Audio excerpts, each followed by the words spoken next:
2600 বছর চলে গেল।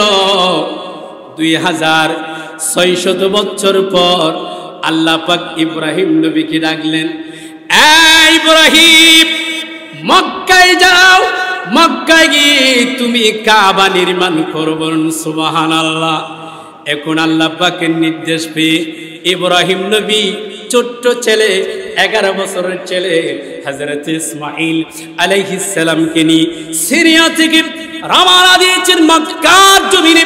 মক্কার জমিনে গিয়ে দেখলেন অসংখ্য হাজার হাজার পাহাড়, প্রায় 6000-এর ঊর্ধ্বে পাহাড় দেখা যায়। সুবহানাল্লাহ, কয় হাজার পাহাড়? 6000-এর ঊর্ধ্বে পাহাড় দেখলেন। তখন হযরত ইব্রাহিম আলাইহিস সালাম বললেন, আল্লাহ, এখানে কাবার স্থান কোথায়? বা আমি তো চিহ্নিত করতে পারছি না। আল্লাহ, এতগুলো পাহাড়, হাজার হাজার পাহাড়, কোথায় গিয়ে আমি কাবা নির্মাণ করব? আল্লাহ বলেন, ইব্রাহিম, তুমি চিন্তা করো না, আকাশ থেকে একটা মেঘ পাঠাচ্ছি। ওই মেঘ যেখানে গিয়ে ছায়া পড়বে, মেঘের ছায়া পড়বে, ওই জায়গাটা তুমি চিহ্নিত করে নিবে, মেপে নিবে। বলুন সুবহানাল্লাহ।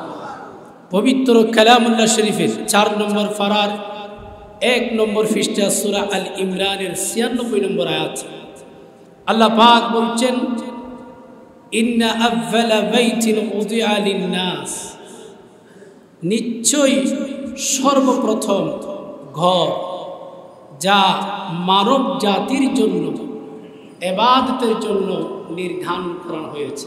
সুবহানাল্লাহ। ইন্না আউয়ালা বাইতিন উযিআ লিন-নাস, নিশ্চয়ই সর্বপ্রথম ঘর।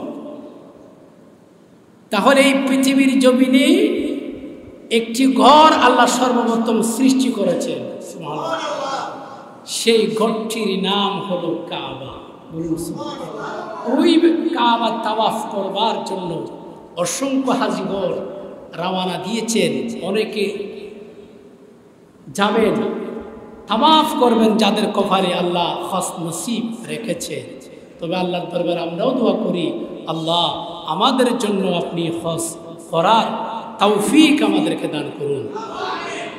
আসুন, যেই কাবার কথা বলছি,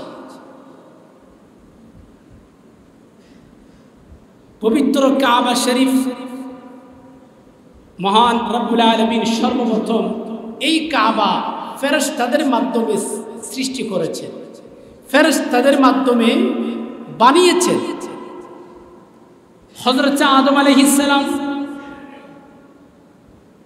জান্নাত থেকে, জান্নাতের মধ্যে নিষিদ্ধ ফল খাওয়ার কারণে জান্নাত থেকে আদম আলাইহিস সালামকে দুনিয়ার জমিনে পাঠালেন। সর্বপ্রথম দুনিয়ার জমিনে হযরত আদম আলাইহিস সালাম একজন ফেরেশতার মাধ্যমে কাবা পর্যন্ত এসে আদম আলাইহিস সালাম কাবা তাওয়াফ করলেন। আর প্রবাস করলেন। তখন আদম আলাইহিস সালাম এবং ফেরেশতার মাধ্যমে একটু কথা হয়েছে, কথা চলতেছে, আলোচনা হচ্ছে। এমন সময় ফেরেশতা বললেন, হে আল্লাহর নবী আদম, আপনি যে আজকে তাওয়াফ করেছেন, আপনি এই তাওয়াফ করার আজ থেকে 2000 বছর পূর্ব থেকে আমরা ফেরেশতারা এই হানে কাবা তাওয়াফ করতেছি। তার মানে এই পবিত্র কাবা শরীফ আল্লাহ পাক সর্বপ্রথম ফেরেশতাদের মাধ্যমে নির্মাণ করেছে।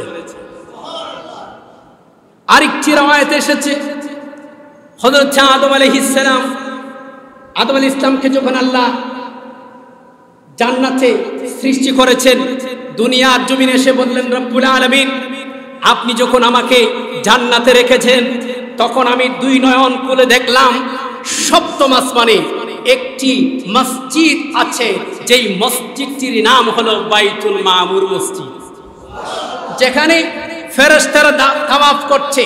দিনে 70,000, রাতে 70,000। যারা একবার তাওয়াফ করে আর কিয়ামত পর্যন্ত তারা আর তাওয়াফ করার সুযোগ পাবে। সুবহানাল্লাহ বলুন না। মানে দৈনন্দিন একেবারে নিত্য নতুন, এনি টাইম 70,000 রাতে দিনে তাওয়াফ করতে আছে। বলুন সুবহানাল্লাহ।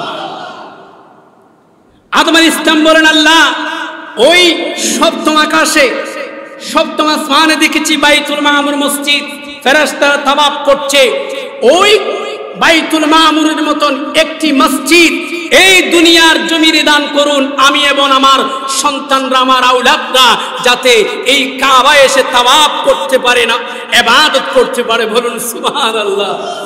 আল্লাহ পাক আদম আলাইহিস সালামের দোয়া কবুল করলেন। হযরত আদম সফিউল্লাহ আদম আলাইহিস সালাম তখন দুনিয়ার জমিনের সর্বপ্রথম, আরেকটি রওয়ায়েতে এসেছে হযরত আদম আলাইহিস সালাম কাবা নির্মাণ করেছেন। বলুন সুবহানাল্লাহ।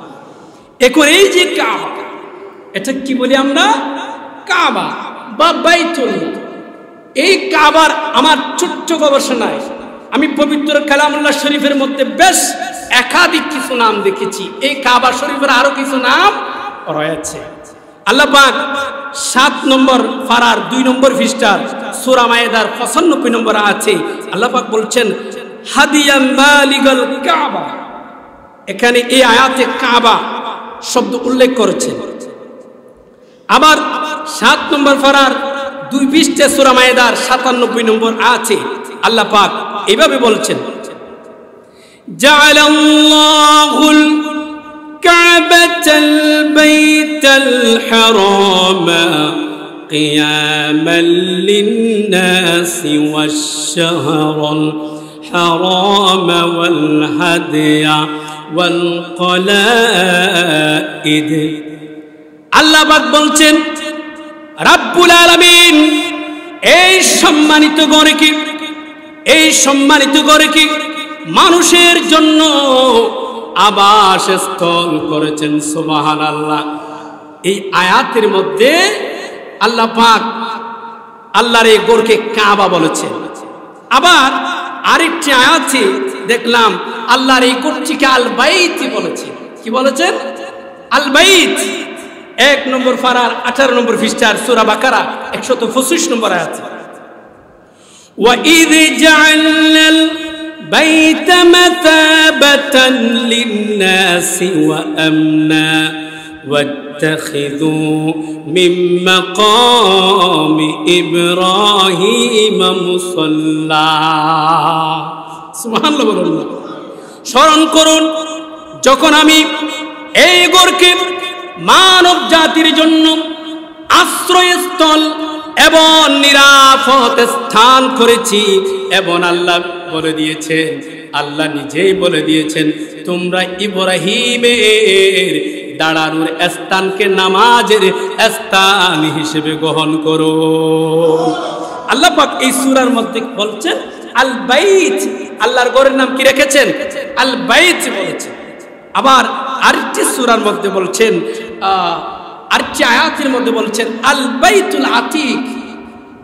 বাইতুল আতিক বলেছেন 17 নম্বর পারার 14 নম্বর পৃষ্ঠা সূরা হজ্জের 29 নম্বর আয়াত। সুম্মাল ইয়াকুদু তাফাতাহুম ওয়াল ইউফু নুযুরহুম ওয়াল ইয়াতাওয়াফু বিল বাইতিল আতিক। বলুন সুবহানাল্লাহ। আল্লাহ পাক বলছেন যেন নিজেদের ময়লা আবর্জনা দূর করো, নিজেদের মান্যত পূর্ণ করো, এবং প্রাচীন সুপ্রাচীন গৃহে তোমরা তাওয়াফ করো। করুন সুবহানাল্লাহ। আল্লাহ পাক আল্লাহর এই গড়টির নাম রেখেছেন বাইতুল আতিক, সুপ্রাচীন গড়, সুপ্রাচীন গৃহ। সুবহানাল্লাহ বলুন। আবার আল্লাহর এই গড়টির আরেকটি নাম রেখেছেন আল বাইতুল হারাম। সুবহানাল্লাহ বলুন। আল বাইতুল হারাম। আবার আল্লাহ পাক এই গড়টির আরেকটি নাম রেখেছেন আল বাইতুল মুহাররম। বলুন সুবহানাল্লাহ। 13 নম্বর পারা 19 নম্বর পৃষ্ঠা সূরা ইব্রাহিমের 37 নম্বর আয়াতে এভাবে বলছেন আল্লাহ, রাব্বানা ইন্নী আসকানতু মিন যুররিয়্যাতি বিওয়াদিন গায়রি যী যারইন ইনদা বাইতিকাল মুহাররম। সুবহানাল্লাহ। হে আমার প্রতিপালক, যখন আল্লাহ পাক নির্দেশ দিয়েছিলেন ইব্রাহিম আলাইহিস সালামকে, এই ইব্রাহিম তোমার পরিবার নিয়ে মক্কার উপত্যকায় রেখে আসো, আল্লাহর নির্দেশে ইব্রাহিম আলাইহিস সালাম পরিবারকে রেখে আসলেন।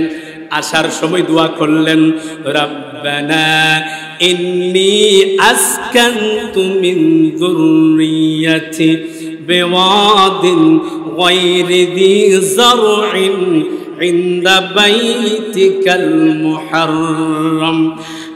ইব্রাহিম নবী বলেন, হে আমার প্রভু, আমি আমার পরিবারকে আপনার সম্মানিত ঘরের নিকটে রেখে এসেছি। সুবহানাল্লাহ বলুন। এই আয়াতে আল্লাহ পাক আল্লাহর নিজের ঘরের নাম বলেছেন আল বাইতুকাল মুহাররম। বলুন সুবহানাল্লাহ। আবার আল্লাহর ঘরের আরেকটি নাম এসেছে বাইতিয়া, মানে বাইতুল্লাহ। বাইতে মানে আল্লাহর ঘর, বাইতিয়া। ওয়াহিদনা ইলা ইব্রাহিমা ওয়া ইসমাঈলা আন তাহহিরা বাইতিয়া লিত্তাইফিনা ওয়াল আকিফিনা ওয়ার রুকআইস সুজুদ। আল্লাহ বলছেন ইব্রাহিম তাওয়াফকারীর জন্য, ইতিকাফকারীর জন্য, রুকুকারীর জন্য, সাজদাকারীর জন্য কাবাকে পরিষ্কার করে দাও। বলুন না সুবহানাল্লাহ। কাবাকে পরিচ্ছন্ন রাখো। বলুন সুবহানাল্লাহ। এখানে আল্লাহ পাক আল্লাহর ঘরের নাম বাইতুল্লাহ বলেছেন, বাইতিয়া বলেছেন। আবার আরেকটি আয়াতে দেখেছি আল্লাহর এই ঘরকে আমরা কি বলে থাকি? কিবলা। কি বলে থাকি? বেশ কয়েকটি নাম, একাধিক নাম দেখেছি আল্লাহর এই ঘরের নাম উল্লেখ করা হয়েছে। আসুন তাহলে কার কথাটি বলছিলাম? আল্লাহ হযরতে আদম আলাইহিস সালাম আল্লাহর দরবারে দোয়া করলেন, আল্লাহ ওই বাইতুল মামুরের মতন একটি মসজিদ দুনিয়ার জমিনে দেন, যাতে আমি এবং আমার সন্তান, আমার আওলাদ পর্যন্ত যাতে ইবাদত করতে পারে। বলুন সুবহানাল্লাহ। আদম আলাইহিস ইসলামের দোয়া আল্লাহ পাক কি করলেন? কবুল করেছেন। এরপরে ওই খানে কাবা বিদ্যমান ছিল একেবারে নূহ আলাইহিস সালাম পর্যন্ত।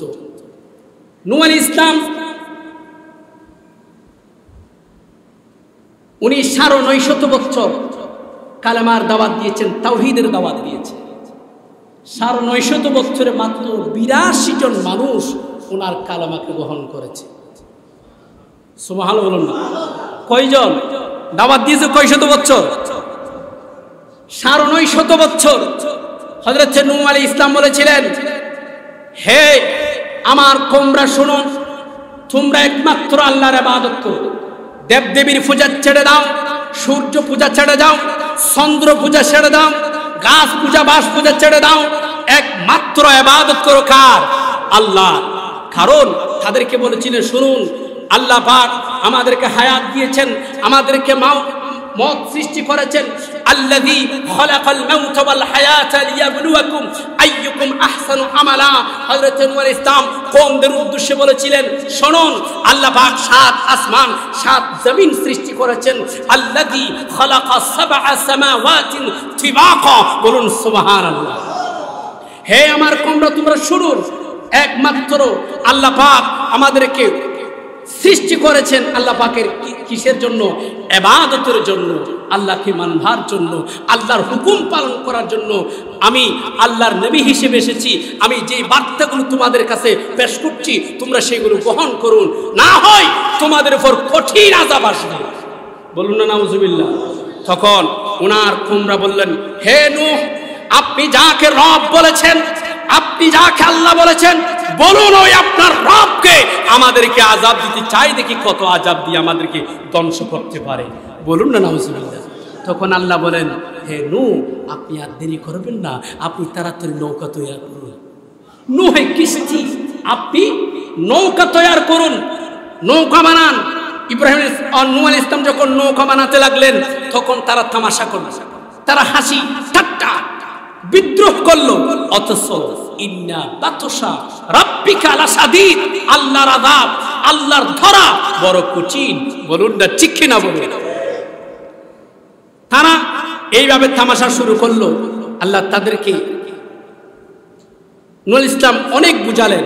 যাই হোক, নূহ আলাইহিস সালাম আল্লাহ বললেন, হে নূহ, তুমি যারা যারা তোমার উপর হাত রেখে আমি আল্লাহকে বিশ্বাস করেছে তাদেরকে তুমি নৌকায় উত্তোলন করো এবং সৃষ্টির জোড়া জোড়া উত্তোলন করো। এরপর 150 দিন প্লাবন হয়েছে। তুফান কয়শত?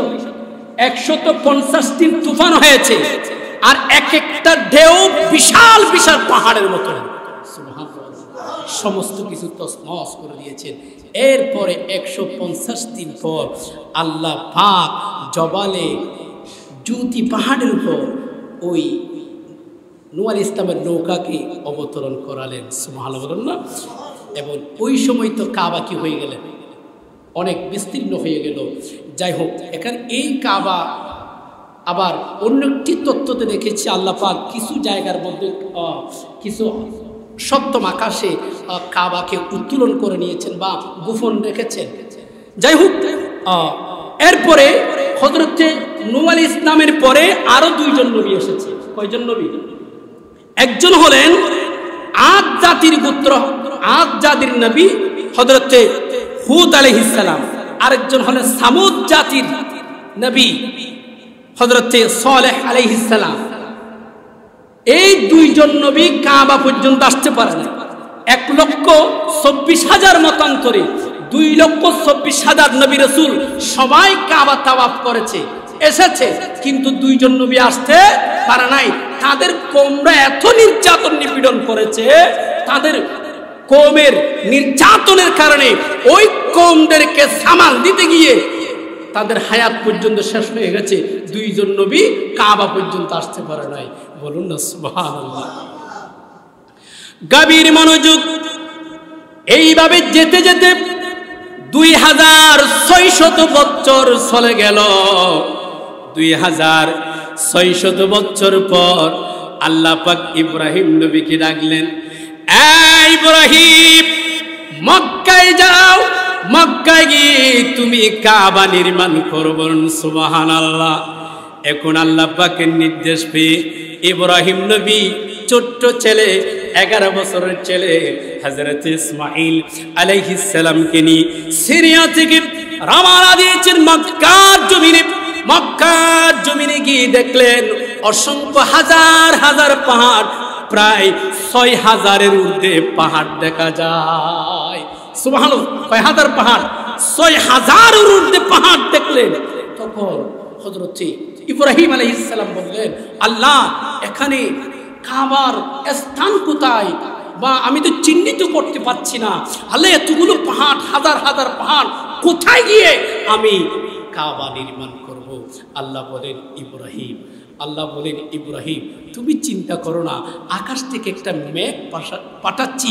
ওই মেঘ যেখানে গিয়ে ছায়া পড়বে, মেঘের ছায়া পড়বে, ওই জায়গাটা তুমি চিহ্নিত করে নিবে, মেপে নিবে। বলুন সুবহানাল্লাহ। ঠিক আল্লাহর পক্ষ থেকে একটা কি গেল, মেঘের ছায়া গেল, মেঘ গেল, মেঘের ছায়া বরাবর ইব্রাহিম ইসলাম খুশি হয়ে গেলেন, এই জায়গাটি চিহ্নিত করে ফেললেন।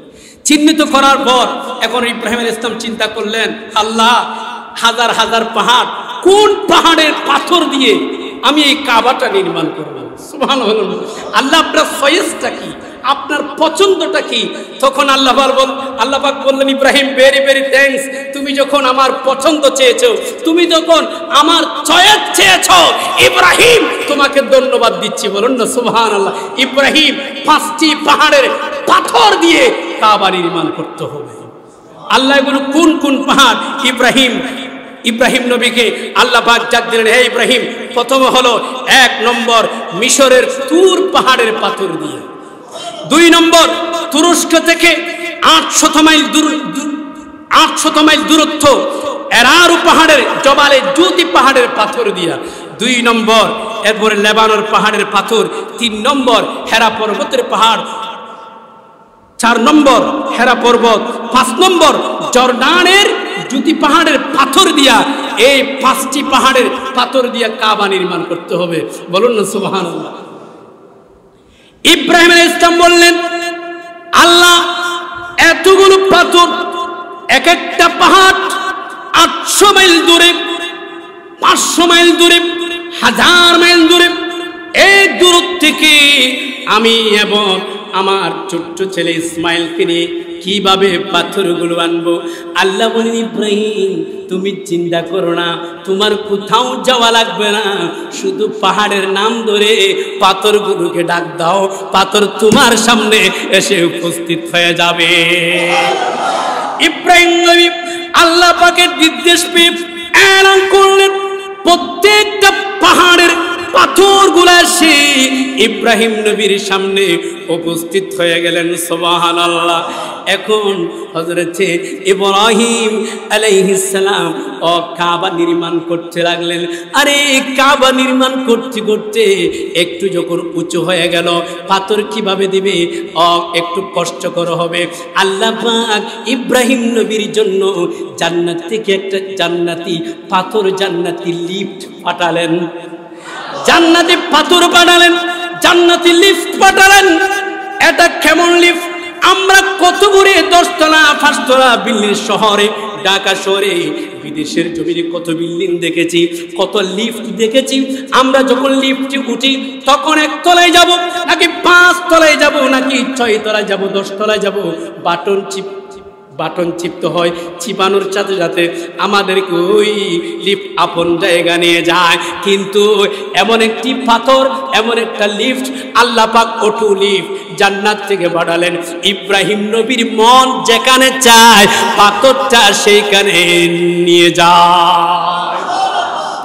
চতুর্দিকে এইভাবে ইব্রাহিম আলাইহিস সালাম এই পাথরের উপরে বসে ইব্রাহিম নবী কাবা নির্মাণ করলেন। এটার নাম হলো মাকামে ইব্রাহিম। সুবহানাল্লাহ। এই পাথরটা এখনো পর্যন্ত সংরক্ষিত রয়েছে। সুবহানাল্লাহ বলুন না। এই যে পাথর ইব্রাহিম আলাইহিস সালাম দাঁড়িয়েছিলেন, এই পাথরের মধ্যে ইব্রাহিম আলাইহিস সালামের 2 পায়ের ছাপ এখনো রয়েছে। বলুন না সুবহানাল্লাহ। বিশ্বের মুসলমান যখন হজ করতে যায় তখন তাদের দেখতে সৌভাগ্য হয়। সুবহানাল্লাহ। আবার দেখেন, এটা ইব্রাহিম নবী, এটা আল্লাহ পাকের একটি কুদরত নিদর্শন। আর একদিকে হযরতে ইব্রাহিম আলাইহিস সালামের অসংখ্য মুজিজার মধ্যে অন্যতম একটি মুজিজা হলো মাকাম ইব্রাহিম। বলুন না সুবহানাল্লাহ। হাজীগণ যখন তাওয়াফ করে তখন তাওয়াফ করার পর মাকাম ইব্রাহিমের সামনে 2 রাকাত নামাজ পড়তে হয়। বলুন না সুবহানাল্লাহ। কাবা নির্মাণ করার পর ওই যে উচ্ছিষ্ট কিছু বালিকণা পড়ে রয়েছে, উচ্ছিষ্ট কিছু বালিকণা জমিনে পড়ে রয়েছে। আমরা আপনারা যখন ঘর নির্মাণ করি অনেক বালি সিমেন্ট বাহিরে পড়ে যায়, কিন্তু ওই যে আল্লাহ পাক 5টি পছন্দ অনুযায়ী 5টি পাহাড়ের পাথর পাঠিয়েছিলেন। প্রত্যেক পাথরের ইচ্ছা হলো আজকে হানে কাবার মধ্যে বেজে ছোঁয়া লেগে আমি সৌভাগ্য হয়ে যাব। এইভাবে কাবা যখন নির্মাণ করলেন ইব্রাহিম আলাইহিস সালাম, কিছু পাথর, উচ্ছিষ্ট পাথর, কিছু বালিকণা চতুর্দিকে পড়ে লইলেন। হঠাৎ করে দেখে নির্মাণ যখন করে ফেললেন, হঠাৎ করে যখন নির্মাণ শেষ হলো, উচ্ছিষ্ট বালিকণাগুলো হু হু করে করে ছোট বাচ্চার মতন কান্না শুরু করে দিল। এই বালিকণাগুলো বলেন, আল্লাহ আমাদের একটা আশা ছিল, আমরা খানে কাবার সাথে বেঁচে থাকবো, হানে কাবার সাথে লেগে থাকবো, আমাদের একটা আশা ছিল, কিন্তু আমরা তো কাবার মধ্যে বাঁচতে পারলাম না, আমরা নিচে পড়ে গেলাম। এইভাবে যখন তারা আল্লাহর দরবারে ফরিয়াদ করলো, আল্লাহ বলেন, ইব্রাহিম ইব্রাহিম তুমি উচ্ছিষ্ট বালিকণাগুলো একটু হাতে নাও, এরপরে নিক্ষেপ করে দাও। সুবহানাল্লাহ। ইব্রাহিম নবী নিক্ষেপ করে দিলেন। আল্লাহ পাক ওই বালিকণাগুলো পৃথিবীর এক এক প্রান্তরে পাঠিয়ে দিয়েছেন। যেই প্রান্তরে ওই পাথরগুলো, ওই বালিকণাগুলো পড়েছে, যেইখানে এক একটি পড়েছে ওইখানে এক একটি কিয়ামত পর্যন্ত আল্লাহর ঘর মসজিদ হয়ে যাবে। সুবহানাল্লাহ। আজ থেকে শত শত বছর পূর্বে এই মসজিদ নির্মাণ করেছিলেন। শুনুন, কিন্তু এখানে ইব্রাহিম আলাইহিস সালাম যে পাথর নিক্ষেপ করেছিল, বালিকণা নিক্ষেপ করেছিল, একটি বালিকণা এখানে পড়েছেন বিদায় এখানে আজকে পল্টনিয়া শাহী জামে মসজিদ। বলুন সুবহানাল্লাহ। এরপরে নির্মাণ করার পর ইব্রাহিম আলাইহিস সালাম আল্লাহর দরবারে দোয়া করলেন, আল্লাহ আমরা তো কাবা নির্মাণ করেছি, আমি এবং আমার ইসমাইল, রব্বুল আলামিন সাথে সাথে দোয়া করলেন, রব্বানা তাকাব্বাল মিন্না ইন্নাকা আনতাস সামিউল আলিম। আল্লাহ আমি এবং আমার ছেলে এই কাবা নির্মাণ করলাম, আমাদের পক্ষ থেকে এই খেদমতটুকু কবুল করুন। আচ্ছা নবী যদি দোয়া করে কবুল করেন কে? এরপর আরেকটি দোয়া করলেন, রব্বানা ওয়াজআলনা মুসলিমাইনি লাকা ওয়া মিন যুররিয়াতিনা উম্মাতান মুসলিমাতান লাক। ইব্রাহিম আলাইহিস সালাম বলেন, আল্লাহ ও মনিব আমরা দুইজনকে আপনার কাছে আপনার জন্য কবুল করুন। আল্লাহ এবং আমাদের দোয়া অনুযায়ী আপনার দরবারে ফরিয়াদ করছি, আমাদের বংশ থেকে মুসলিম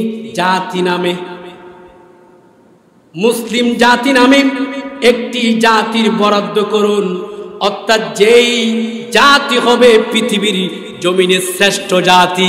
সুবহানাল্লাহ। কারণ ইনসানদের মধ্যে আল্লাহ মাখলুকাত সৃষ্টি করেছেন অসংখ্য, কিন্তু মাখলুকাতের মধ্যে শ্রেষ্ঠ মাখলুক হলেন ইনসান। ইনসানের মধ্যে অনেক ধর্ম রয়েছে, হিন্দু, বৌদ্ধ, চাকমা, জুকমা, আছে না, খ্রিস্টান, ইসলাম ধর্ম, কিন্তু আল্লাহ বলছেন ইন্না দীনা ইনদাল্লাহিল ইসলাম, আল্লাহর মনোনীত ধর্মের নাম হলো ইসলাম। বলুন না সুবহানাল্লাহ। তো শ্রেষ্ঠ ধর্মের শ্রেষ্ঠ জাতি, সর্বশ্রেষ্ঠ জাতি হলো মুসলিম জাতি। বলুন সুবহানাল্লাহ। আর শ্রেষ্ঠ জাতির শ্রেষ্ঠ স্লোগান হলো লা ইলাহা, বলুন সুবহানাল্লাহ। যে লা ইলাহা ইল্লাল্লাহ স্লোগান দিয়ে হযরতে শাহজালাল ইয়ামিনী মুজাররিদ আলাইহির রহমান যখন বাংলার জমিনে আগমন করেছিলেন, আরে শাহজালাল ইয়ামিনী শুধুমাত্র লা ইলাহা ইল্লাল্লাহর স্লোগান দিয়েছিল, গৌর গোবিন্দের সাততলা বিল্ডিং টাস টাস করে ভেঙে চুরমার হয়ে গেল। বলুন সুবহানাল্লাহ। শ্রেষ্ঠ জাতির শ্রেষ্ঠ স্লোগান, বলুন না সুবহানাল্লাহ। এরপরে ইব্রাহিম আলাইহিস সালাম আল্লাহর দরবারে আবার দোয়া করলেন, ওয়া আরিনা মানাসিকানা ওয়া তুব আলাইনা ইন্নাকা আনতাত তাওয়াবুর রহিম। ইব্রাহিম নবী আল্লাহর দরবারে দোয়া করলেন, আল্লাহ আমাদেরকে ইবাদতের নিয়ম কানুন শেখা দেন এবং হজ করবার জন্য সকলকে আপনার পক্ষে কবুল করুন। আল্লাহ বলেন, ইব্রাহিম তাহলে তুমি একটা এলান করে দাও, ইব্রাহিম তুমি একটু হজ্জের এলান করে দাও। তখন সাথে সাথে ইব্রাহিম নবী এলান করে দিলেন, ওয়াআযিন ফিন্নাসি বিল হজ্জি ইয়াতুকা রিজালান ওয়া আলা কুল্লি দামিরিন ইয়াতিনা মিন কুল্লি ফাজ্জিন আমিক। বলুন না সুবহানাল্লাহ। হজ্জের এলান করে দিলেন।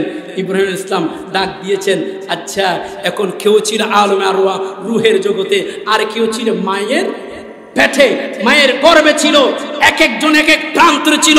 ইব্রাহিম আলাইহিস সালামের এই আওয়াজ প্রত্যেকের কানে কানে আল্লাহ পাক পৌঁছিয়ে দিলেন। আর সেখান থেকে যারা লাব্বাইক লাব্বাইক বলে ডাক দিয়েছিলেন, লাব্বাইক বলে সাড়া দিয়েছিলেন, যে যতবার লাব্বাইক বলেছে তার ততবার হজ করা তার কপালে নসিব হয়ে গেছে। বলুন না সুবহানাল্লাহ। এরপরে ইব্রাহিম আলাইহিস সালাম শেষ আরেকটি দোয়া করেছিলেন, রব্বানা ওয়াবআথ ফীহিম রাসূলাম মিনহুম ইয়াতলু আলাইহিম আয়াতিক। হে আল্লাহ আমাদের পক্ষ থেকে আমাদের বংশ থেকে একজন শ্রেষ্ঠ নবীর বরাদ্দ করো, একজন শ্রেষ্ঠ নবীর বরাদ্দ করুন। ইব্রাহিম নবী যে নবীর বরাদ্দ চেয়েছেন আল্লাহ, যিনি গোটা দুনিয়ার নবীদের নবী হবে, সাইয়্যিদুল মুরসালিন খাতামুন নবিয়্যিন। বলুন না সুবহানাল্লাহ।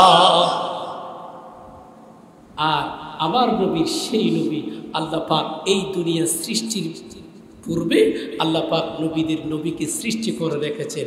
বলুন সুবহানাল্লাহ। তিনি তখনও নবী ছিলেন যখন মায়ের গর্ভে মা আমেনা রাদিয়াল্লাহু তাআলা আনহা ওনার রেহেমে পাকে ছিলেন, তখনও নবী দুনিয়ার জমিনে যখন সিজদায় পড়ে গিয়েছেন, আসার সাথে সাথে রব্বি হাবিলি উম্মতি রব্বি হাবিলি উম্মতি, তখনও নবী ছিল। যুবক অবস্থায়ও নবী ছিলেন, এবং তিনি যখন উফাত হয়েছিলেন তখনও তিনি নবী। আর রওজায়ে আতহারে তিনি নবী হিসেবে উম্মতের জন্য এখনো পর্যন্ত কান্না করছেন। বলুন না সুবহানাল্লাহ। কিয়ামতের ময়দানে নবী হিসেবে উঠবেন। আসা আইয়াবা আসাকা রাব্বুকা মাকামান মাহমুদা, মাকামে মাহমুদে দাঁড়িয়ে গুনাহগার উম্মতদেরকে জান্নাতে পৌঁছিয়ে দিবেন। বলুন না সুবহানাল্লাহ। আল্লাহ পাক আমাদেরকে এই কথাগুলোর উপর আমল করার তৌফিক দান করুন। আমিন। ওয়া আখির দাওয়ানা আলহামদুলিল্লাহি রাব্বিল আলামিন। ওয়াসসালামু আলাইকুম ওয়া রাহমাতুল্লাহি ওয়া বারাকাতুহু।